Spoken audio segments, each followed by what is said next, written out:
Welcome everybody. I'm so glad you're in my kitchen today. This is Tony Mandola of Tony Mandola's in Houston, Texas.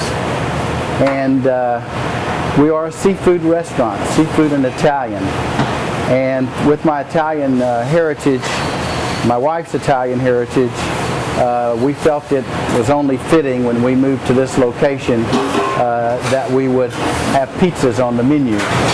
Pizza that I'm going to make for you right now is called our Gumbo Pizza.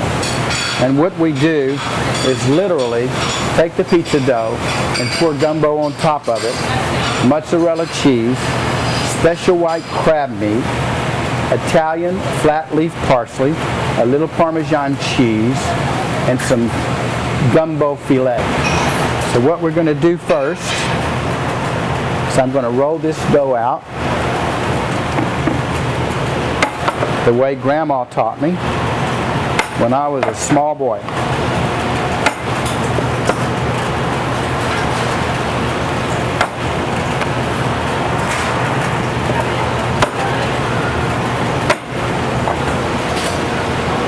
Don't expect me to throw this in the air. If you want to stretch the dough, this is a very good dough they've made for me today. Our staff. It's nice. It's stretching out wonderfully.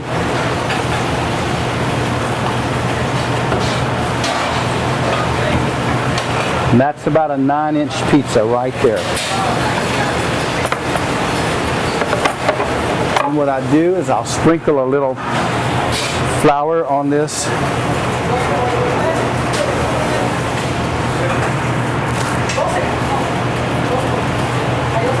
And then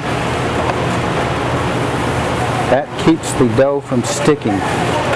It'll slide right off and into the hot oven.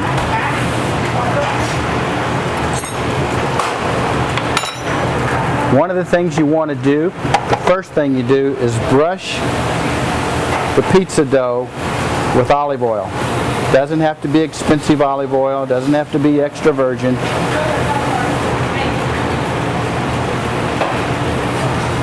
And this is to help the pizza from becoming too soggy, number one. Number two, it helps build a beautiful, cook a nice beautiful crust. And the recipe for this gumbo has been in our family for over 100 years. When my grandparents came over from Sicily, they landed in New Orleans and moved to Alexandria, Louisiana. And in Alexandria, my grandmother was taught by some Creole ladies the art of making Creole gumbo. And we get a lot of compliments on this gumbo. What I'm going to do here is spoon it onto the pizza in lieu of pizza sauce.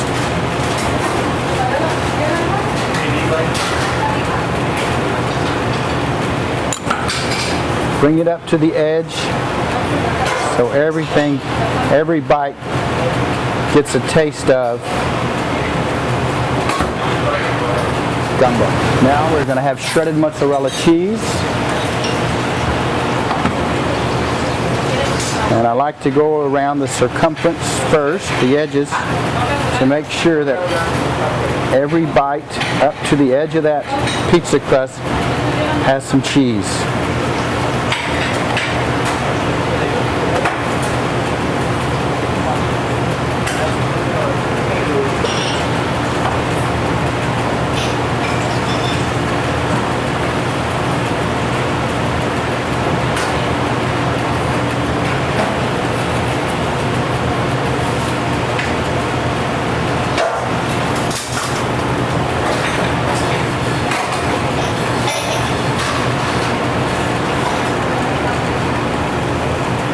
Next, I'm going to put Gumbo Filé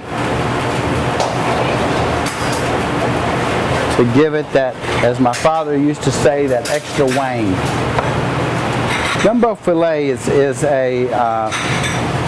it's a plant that was grown in Louisiana, and it is called the sassafras plant. And so sassafras is, the leaves are dried and then they're pulverized, and it makes this fillet. what they call Gumbo Filé, which is actually it's a thickening agent for the gumbo. This keeps the gumbo from being soupy, too liquid. That's why gumbo has such a nice texture in your mouth, is because of this fillet doing its job to thicken that broth. And it also adds a nice flavor to it. Now I'm going to take some Parmesan just for a little extra kick and put that on. And then the coup de grace, special white crab meat.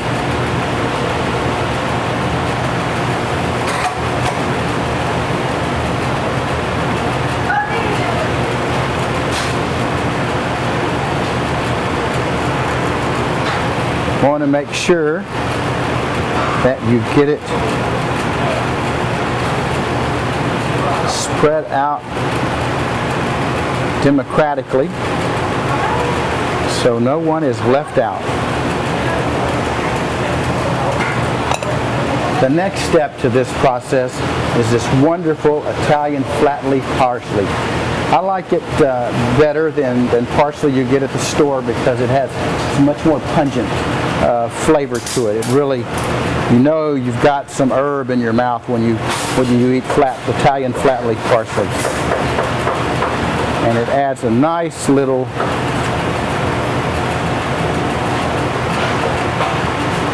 flavor to this pizza. Now it's time to place the pizza in the oven. Make sure that you've kicked on your oven at least a half hour ahead of time. Turn it to 500 degrees.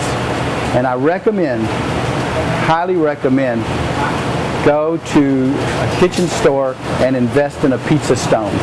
To get the best bake on a pizza crust, it should be done on a pizza stone. So now here we go into the oven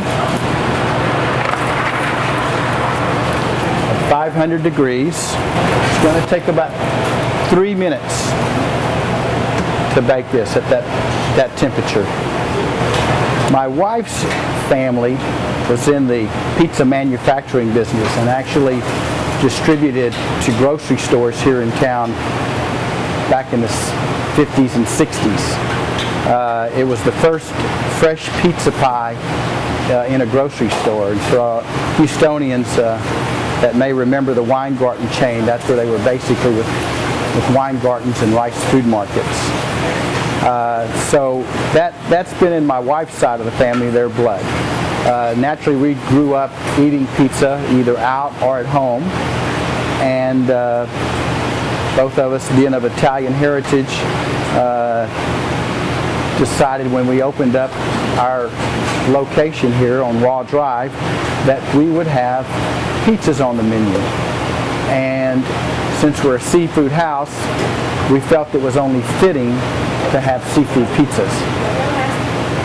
So we started putting our heads together, the chefs and myself and my wife, and we started messing around, if you will, and doing different types of pizzas.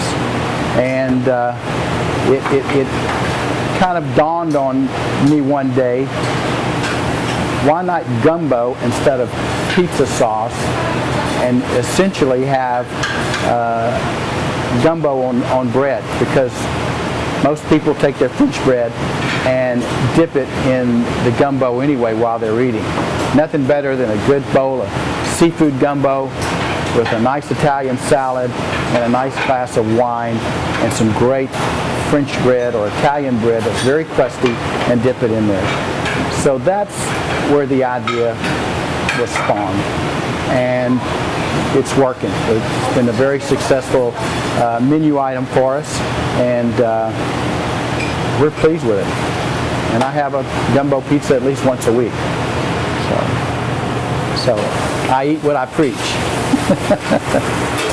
The 3 minutes are up. It's time to pull the gumbo pizza from the oven. And oh wow, look how pretty that browned up.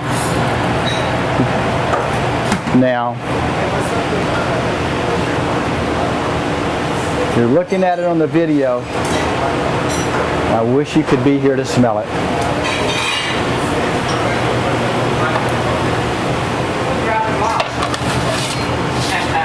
Now there's our gumbo pizza.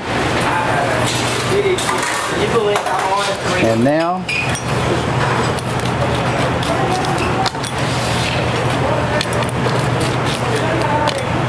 we'll slice it up for public consumption.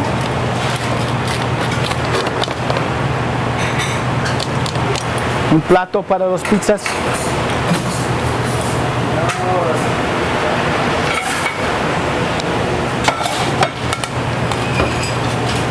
And to bring it out to the table, we'll put it on a nice piece of china here, a plate of china. Please come in and try this pizza with a nice salad and a glass of red wine, and I promise you, you'll be looking for me to give me a kiss. You'll be so pleased.